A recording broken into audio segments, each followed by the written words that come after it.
Assalamualaikum warahmatullahi wabarakatuh. Selamat datang di You Care Podcast. Alhamdulillah pada hari ini kita kedatangan tamu yang sangat luar biasa. Dan insya Allah ini adalah sosok yang menginspirasi kita semua. Beliau ini adalah salah satu penerima manfaat dari LES Indonesia yang berasal dari jauh. Tapi beliau bekerja di kota Bekasi. Dan insya Allah akan memberikan banyak inspirasi dan motivasi untuk kita semua insya Allah. Oke, jangan lama-lama lagi. Kalau gitu selamat datang di You Care Podcast.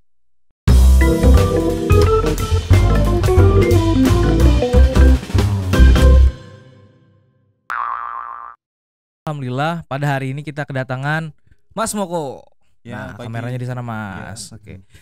Mas Moko ini merupakan salah satu penerima manfaat dari LES Indonesia dari sektor ekonomi. Kemarin alhamdulillah dapat bantuan modal usaha dan beliau nanti kita bakal ngobrol tentang apa sih yang Mas Moko jualkan dan bagaimana Mas Moko bisa sampai di kota Bekasi dan bisa berjuang sampai dengan ada di sini insya Allah ya Mas ya. Gimana Mas Moko kabarnya? Alhamdulillah kabar saya baik ya, dan terima kasih sudah dibantu sama teman-teman Laskar You Care ya. Laskar You Care. Nah, jadi saya berterima kasih sangat sebesar-besarnya kepada pihak Laskar You Care telah membantu saya. Oke. Laskar You Care. Oke. Mas, boleh kenalin namanya siapa, terus usianya berapa, terus asalnya dari mana sih Mas? Nama saya Harmoko Edi Budiman, saya dari Jombang, Jawa Timur dan sekarang berusia 30 tahun. 30 tahun. Oh, berarti umur kita sama. Iya. Mas Moko dari dipanggilnya Mas Moko. Iya. Mas Moko atau Mas Koko ya? Iya. Saya sempat lupa jadi Mas Joko. Iya. Sama-sama kok. Mas Moko dari Jombang, Jawa Timur, Jawa Mas ya. Udah berapa lama Mas di Bekasi? Berangkat di Bekasi dari tahun 2017. 2017. Iya. Merantau sendiri. 2017 itu ikut yayasan ya Himpunan Wanita Disabilitas Indonesia yang diketuai oleh Upaini. Terus setelah itu beliau mengajari bagaimana caranya kita jualan, beliau mengajari bagaimana caranya kita untuk menjadi disabilitas yang survive dan menjadi disabilitas berkualitas dengan cara jualan snack, bikin produk. Terus setelah ada 2 tahun di situ baru saya minta izin untuk mandiri sendiri. Nah, teman-teman, Mas Moko ini merupakan salah satu penyandang disabilitas ya Mas ya. Kalau kita bilangnya, kalau saya sebutnya apa ya, orang yang spesial. Ya. Yang memberikan Allah itu spesial, yang dimana Allah berikan Mas Moko ini sebuah keberkahan lah Mas ya, keberkahan buat Mas. Boleh tahu Mas Moko ini yang Mas Moko hidup ini sejak dari kecil atau bagaimana Mas? Dari kecil Mas. Dari kecil. Usia kalau nggak salah 5 tahun baru itu ketahuan sama almarhum ayah saya ini nih memiliki kelebihan nih, bukan kekurangan nih, kelebihan ya. Memiliki kelebihan dan harus memang harus di itu Mas, apa sih namanya, yang kita dilatih lah ya, agar bisa di ke depannya seperti apa menjalani kehidupan kelak tanpa orang tua, tanpa saudara, kan bisa berdiri sendiri ya. Bisa mandiri sendiri dan menjalani survive-nya kehidupan itu seperti apa. Kalau boleh tahu nama ini penyakitnya itu, sakitnya itu apa Mas? Kalau nggak salah itu tunadaksa ringan ya. Tunadaksa ringan. Berarti tangan itu tidak tumbuh? Enggak dong, mati sebelah. Berarti itu nggak bisa digerakin ya Mas? Kalau untuk kekuatan itu kan ini sebelah kanan, jadi 50%-nya sebelah kiri. Oh ya, gitu ya. Kalau untuk yang angkat-angkat beban berat nggak bisa ya. Nggak bisa. Tapi berarti tangan kirinya tuh lebih kuat dibandingin yang kanan ya. Iya. Oke Mas. Boleh tahu nggak kegiatan Mas Moko sehari itu apa? Kegiatan sehari-hari adalah otomatis jualan. Dari pagi tuh ya? Dari pagi sampai sore. Dari pagi sampai sore. Terus malam biasa Mas, ada nonton anime atau apa ya gitu kan. Mas Moko ini suka banget anime ya? Iya. Apa aja Mas anime udah dikelarin banyak ya? Anime yang dikelarin itu banyak, Boku no Hero Academia. Wah. Terus One Piece lagi berjalan. Saya kurang tahu anime. Yang saya tahu cuma Nobita sama Doraemon. Itu anime tuh. Iya. Anime ya. Iya, anime. Saya tadi bisa jadi wibu ya. Mas Moko boleh ngasih ceritain sedikit aja ceritanya Mas Moko bisa sampai Jakarta nih, selain berarti dari ikut komunitas. Sebelum dari ikut komunitas tuh sempat kepikiran nggak sih ke Jakarta gitu? Enggak. Waktu itu kan nggak punya kepikiran. Waktu itu sama almarhum ayah saya disuruh les menjahit kan. Ada seorang penyandang disabilitas di tempat saya yang ahli jahit. Itu diajarin jahit, jelasin jahit kira-kira 3 bulan lah Mas. Latihan jahit. Iya, pelatihannya kan 3 bulan. Terus nggak bisa nih gitu kan. Bukan nggak bisa, tapi nangkepnya kurang cara jahitnya seperti apa. Dan beliau menyarankan, saya dulu punya teman di Bekasi dan beliau mendirikan sebuah yayasan ya, Ibu Paini itu. Saya bersyukur ketemu Bu Paini, beliau ngajarin saya untuk bagaimana caranya menjadi survive, menjadi pedagang. Dan Bu Paini juga merestui saya untuk saya mau mandiri. Di 2 tahun kemudian saya mau mandiri, saya punya tabungan, saya pengen kontrak sendiri dan sebagainya, dan beliau mengizinkan. Wah, keren. Berarti waktu sebelum ke Jakarta tuh nggak ada kepikiran sama sekali mau ke Jakarta? Nggak ada. Oh, kalau boleh tahu Mas, Bapak dulu waktu masih ada kerjanya apa Mas? Ayah saya dulu supir Mas. Supir. Jadi seperti di perumahan gitu kan, di daerah Surabaya. Iya. Beliau ngajarinnya keras, hidup ini keras. Kamu sebagai disabilitas cowok, apalagi cowok, harus bertanggung jawab. Ketika besok kelak ayah kamu udah nggak ada, orang tua kamu nggak ada, saudara kamu sudah menikah, punya keluarga masing-masing. Siapa yang mau ngurusin kamu kalau nggak diri kamu sendiri kan begitu. Dan itu akhirnya terbentuklah Mas Moko yang saat ini ya. Terbentuklah saya yang sekarang. Dan tidak bisa gimana ya Mas, ajaran ayah saya dulu keras. Anak nakal itu dulu tuh diikat Mas di pohon. Terus diambilin sarang semut di atas. Dulu tuh di rumah itu ada pohon mangga, ada sarang semut kan. Itu sakit Mas. Dikopioin ke kakinya gitu loh Mas, ditempelin ke kakinya gitu biar dididik memang harus. Biar kita tahu kalau ini tuh salah dan itu tidak boleh lakukan. Ada konsekuensi dari sebuah kesalahan ya Mas. Keren. Mas, kenapa Mas Moko memilih jualan di Jakarta? Kenapa nggak milih di Jawa dengan keahlian dan kemampuan yang sudah diajarkan sama Bu Paini tadi? Kenapa nggak milih di Jawa? Berarti Ibu masih ada di Jawa? Masih. Kenapa nggak milih di sana sama Ibu? Di Jawa kurang itu Mas ya, disabilitas bukan dikucilkan, tapi dikesampingkan. Dianggap tidak ada? Bukan dianggap tidak ada, tapi dikesampingkan. Nanti dulu deh gitu kan. Ada yang non difabel nih kan begitu. Lebih diutamakan yang normal. Non difabel. Jadi kalau di sini lebih diterima di Jakarta, di Bekasi. Saya bersyukurnya orang-orang yang sudah menerima saya.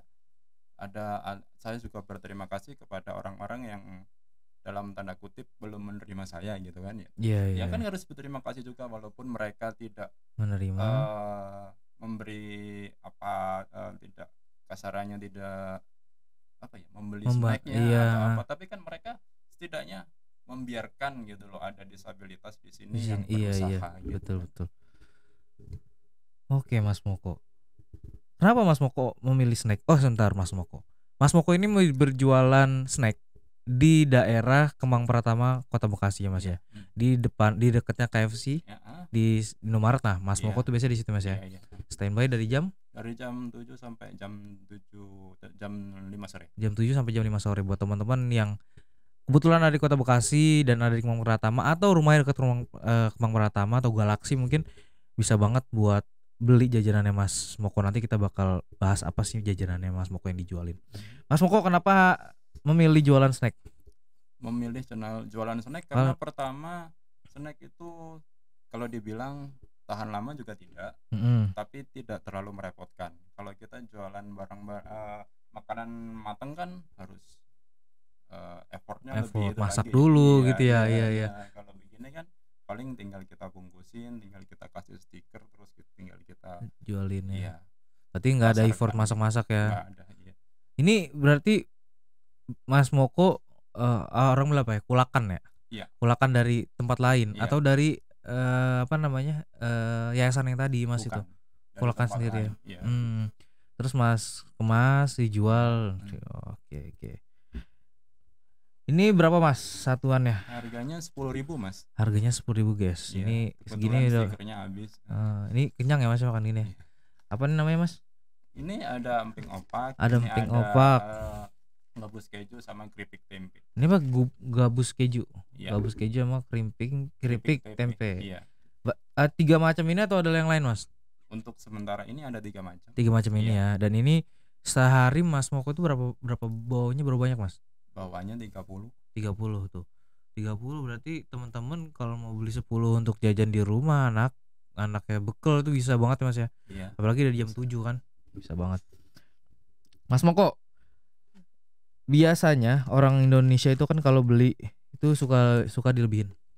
Suka dilebihin. Bayarnya tuh suka dilebihin tuh. Iya. Menurut Mas Moko gimana? Atau Mas Moko pernah mengalami itu atau sering mengalami kayak gitu? Alhamdulillah sering mengalami seperti itu. Tapi ketika kita balikin lagi ya, ini bukan uang kita gitu kan, lebihannya itu. Ini dari Allah buat kita, tapi kita juga harus melihat sekeliling dong. Iya. Teman-teman kita seperti teman-teman kita siapa. Paling tidak kita beliin mereka sebungkus rokok atau apa gitu kan, bisa buat saling berbagi lah gitu. Intinya yang didapat itu bukan punya Mas Moko semua ya. Iya. Tapi itu punya hak teman-teman dan orang-orang lain yang jauh lebih membutuhkan ya. Iya. Ini keren banget Mas Moko. Mas Moko di kampung berarti tinggal sama ibu. Tinggal ibu. Iya.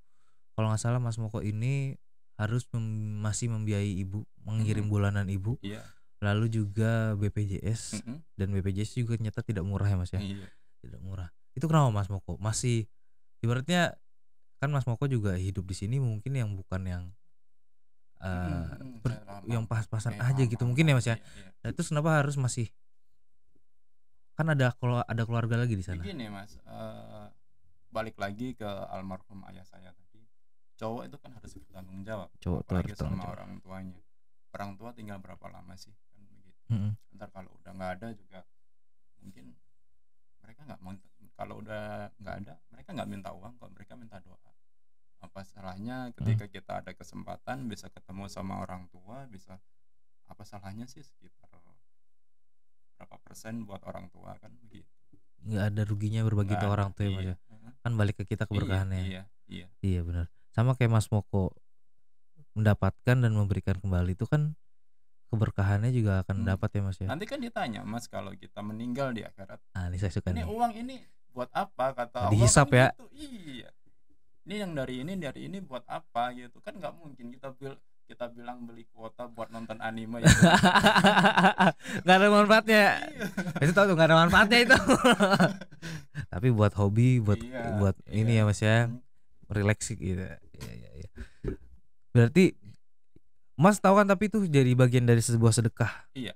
Itu menurut Mas sendiri apa yang sudah Mas dapatkan dari sebuah sedekah itu? Mas kan pasti kan melakukan itu ya setiap tadi ya. Itu gimana? Apa sih yang biasanya Mas, yang mungkin Mas dapetin? Wah, saya udah memberikan, nyata saya dapat apa kira-kira? Kekeluargaan, pertemanan di sini. Dengan begitu. Iya, dengan jadi kita kenal banyak orang, kenal banyak relasi, jadi kalau ada apa-apa minta bantuan juga gampang gitu kan. Kayak lagi sakit atau apa gitu kan. Kayak misalkan kemarin lagi sakit, Mas saya lagi sakit. Oh ya, ini kita ke ini gitu. Saya anterin kemana. Itu efek dari berbagi ya? Iya, efek dari berbagi. Jam 1 malam, jam 2 malam kan gitu. Efek dari berbagi ya Mas ya? Iya. Dengan Mas berbagi juga orang lain juga kalau kita nggak pamrih ya? Iya, kalau kita nggak, apalagi sebagai perantauan, kalau nggak berbuat seperti itu ya siapa sih Mas yang mau nolong Mas? Lu siapa sih kan? Iya benar. Benar Mas Moko. Wah, ini Mas Moko sangat memberikan banyak motivasi dan inspirasi, apalagi tentang sedekah ya Mas ya. Pertama kali ketemu Mas Moko ini di jalanan, kita ketemu di sana, first impression saya, ini orang bukan cuma sekedar jualan. Karena gini Mas Moko berjualan itu dengan tentengan yang saya sebenarnya nggak tahu itu Mas Moko jualan apa, gitu kan. Tapi saya lihat banyak orang yang beli, gitu. Berarti udah kenal Mas Moko sebelumnya. Dan saat saya mau nanya saya nanya uangnya buat apa, buat orang tua, dan yang itu inspirasi saya, wah nih benar-benar tulus Mas Moko untuk orang tua. Berarti sangat sayang banget sama ibu ya Mas. Iya. Kapan terakhir pulang Mas? Saya terakhir pulang 3 tahun yang lalu. Kangen Mas sama ibu? Kangen, cuman saya pikir lagi, kalau orang tua nelpon kenapa belum pulang, belum sukses. Dalam arti gini ya, kan ngerti kan maksud saya? Paham ya, ketika masih ada perjalanan masih panjang, apa yang kita inginkan achievementnya belum ada. Asik. Kan, gitu. Iya kan, kita belum dapat achievement. Apa sih achievementnya? Paling ya mikirin juga nanti masa tuanya seperti apa kan, gitu. Nggak mungkin kita ngerepotin orang tua. Kalau mau ngerepotin orang tua ngapain jauh-jauh di Bekasi ya Mas? Iya benar. Nonton aja Netflix di rumah. Iya. Kota orang tua. Iya. Oke Mas, berarti kangen banget ya sama orang tua ya. Berarti komunikasi video call. Komunikasi video call kalau paling ya 1 minggu sekali, 2 bulan sekali, 2 minggu sekali, terus bilang Bu udah saya transfer apa dan lain sebagainya kan gitu. Semampunya ya Mas. Iya, semampunya. Iya. Mas, ada nggak sih Mas hal-hal yang saya ini, banyak orang-orang yang maaf Mas yang disabilitas tapi dia memanfaatkan disabilitas ini untuk meraih apa ya, atensi atau perhatian orang lain, dan akhirnya ya gitu ya, Mas paham ya? Itu menurut Mas Moko sendiri bagaimana Mas? Kalau menurut saya nggak apa-apa sih ya, nggak apa-apa dalam arti, tapi begini, saya di jalan nih gitu kan, paham dong maksudnya Mas, artinya ketika saya di jalan atau di lampu merah udah dapat setahun atau 2 tahun dapat hasil dong, masa nggak dapat hasil kan gitu. Ketika kita dapat hasil, ketika dipotong untuk makan, dipotong untuk ini dan lain sebagainya, ada tabungan dong. Cobalah kita punya gali potensi seperti apa dengan itu. Iya berarti yang kurang baik itu mungkin adalah saat kita mengasihani diri sendiri, merasa nyaman di tempat yang itu aja gitu loh. Tidak mau keluar dari zona nyaman, tidak mau berubah gitu. Tidak, kalau di zona nyaman di sini saya lebih nyaman Mas daripada di rumah. Kalau soalnya di sini zona nyaman saya di kampung bukan zona nyaman saya kan begitu. Malah zona nyamannya di sini ya. Karena kita bisa mencari uang sendiri kan betul, begitu. Betul.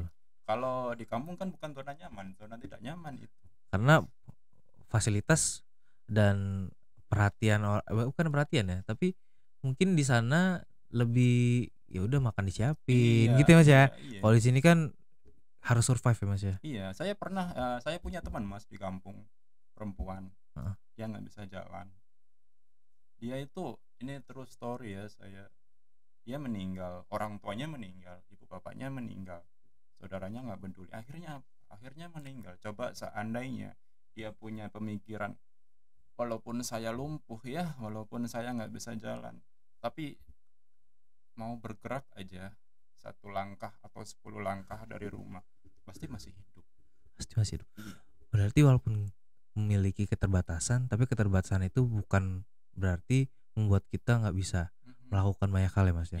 Dengan Mas kelebihan Mas ini, Mas Moko punya kelebihan lain juga yang Mas Moko supel sama orang lain, punya teman-teman banyak. Tadi saya jemput Mas Moko juga, orang-orang pada hati-hati Mas Moko, berarti banyak banget orang yang kenal Mas Moko, dan itu sebuah kelebihan yang Mas Moko miliki ya. Dan yang tadi Mas bilang tadi, kalau kita mau bergerak sedikit aja, kita bisa bergerak sedikit aja. Ini mohon maaf Mas ya, ini saya pemikiran saya gitu. Seandainya menjadi disabilitas itu kita itu tadi mau bergerak aja, kita bisa menyelamatkan hidup kita sendiri paling tidak. Iya benar. Jadi tidak bergantung sama orang lain. Iya. Paling tidak kita bisa survive sendiri ya Mas. Keren Mas Moko. Mas Moko, ada nggak yang mau disampaikan untuk teman-teman di luar sana yang mungkin merasa kurang bersyukur, dan teman-teman yang yang perlu motivasi juga dari Mas Moko buat menjalani kehidupan ini dan menjalani ke depannya itu lebih semangat lagi, dan utamanya tentang sedekah.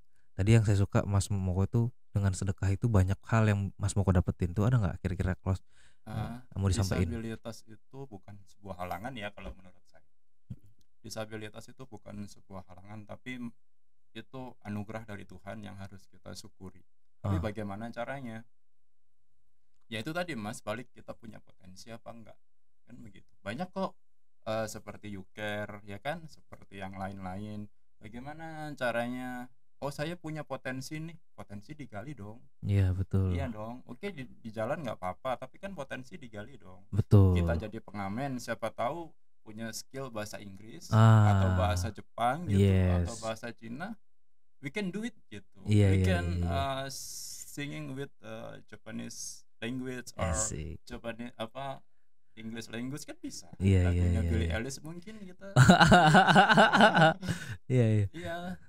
Jadi menjadi seorang disabilitas itu bukan sebuah kekurangan ya Mas? Iya. Kelebihan ya. Kelebihan, makanya jadikan disabilitas tuh disabilitas berkualitas lah.